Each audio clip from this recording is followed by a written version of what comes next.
Hey everybody, welcome back to the Bourbon Note. I'm Greg. I'm Ben. And today, we're drinking bourbon.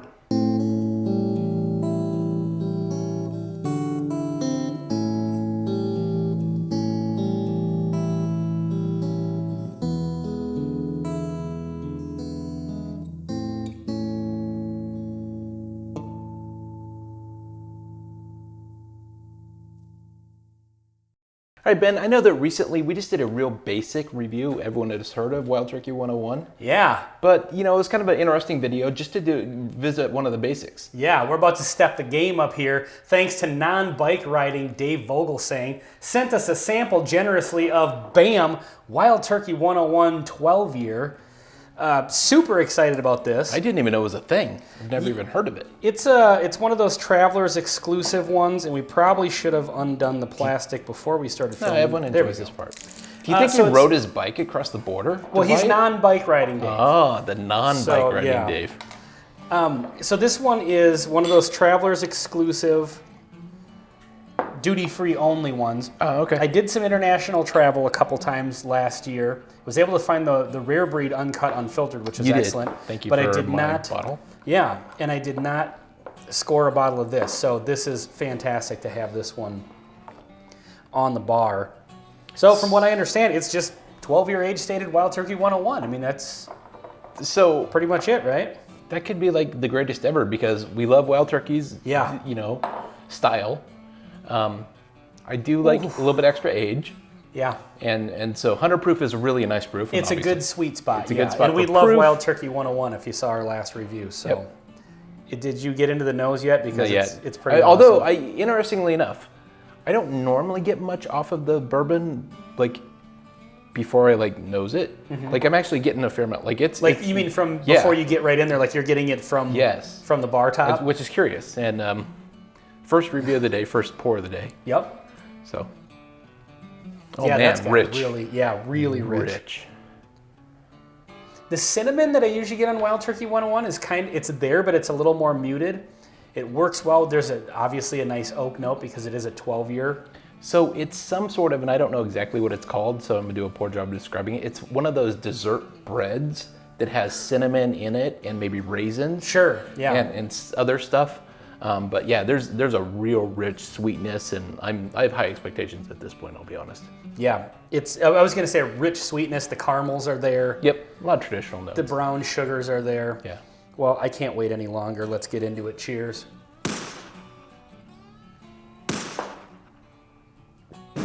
Survey says, ding. That's really good. I need to get back for another sip real quick. I might have to pour a little bit more in here because I kind of went a little shallow, but under poured. You know, it has a really, like, the wood spice is very prominent, and you would, I guess, expect that on a 12-year age stated. Mm-hmm. And Wild Turkey is known for being a heavy char. Yeah. So level 4 char. Mm-hmm. That definitely comes through. It does. This, we recently did the Elijah Craig 18, and we were surprised at how thin that was, given the age. This does not have that problem. Right. This is thicker than that. Yeah. Definitely. Can you imagine a 12-year rare breed? At 10.6? Jimmy and Eddie and good people of the Wild Turkey marketing department, please. And credit us and send us the first bottle. But yeah, this is really good. I'm surprised that like the oak really kind of takes over the traditional Wild Turkey flavors. It does. Pour a little, just a tad more here. With that 18-year Elijah Craig, I made a joke that it's more of a wood whiskey as opposed to anything else. This has definitely not gone that far. It's much more drinkable because of the viscosity. Mm-hmm. It has a lot of richness, but the wood spice and a little bit of the wood bitterness is prominent. And bitterness sounds like a bad thing, but it actually works really well. I'm getting almost a little bit of nuttiness off of this too, in a small way. Brown sugary. I mean, this kind of has...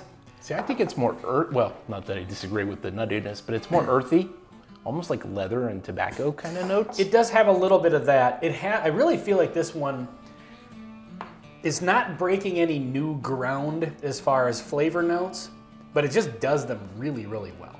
So it's almost like it has a lot of flavors, a lot of notes.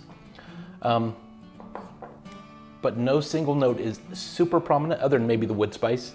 Yeah. But there's a lot of notes. It works really well. It's definitely a whiskey geek kind of whiskey because you could really sit and take a nice pour and take a while to drink through it and think about what you're getting off of it.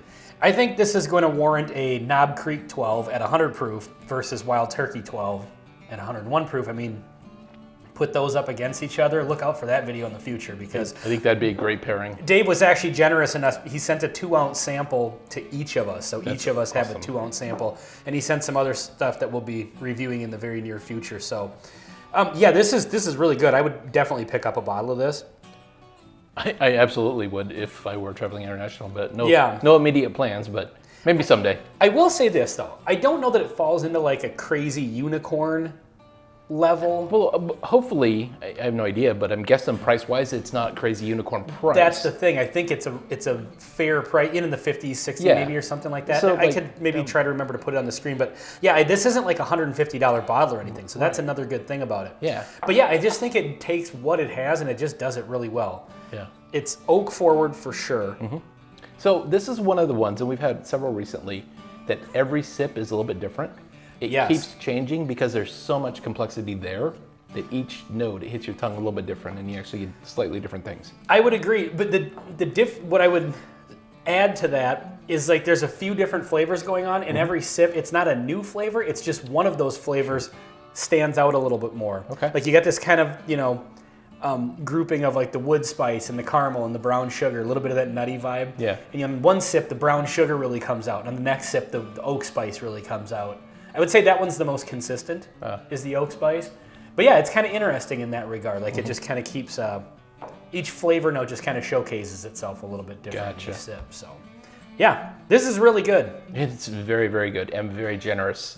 Yeah. So thank you, non-bike riding Dave Volgasang for the generous samples. And again, we will get to the other ones here in the near future because he sent us some really great stuff.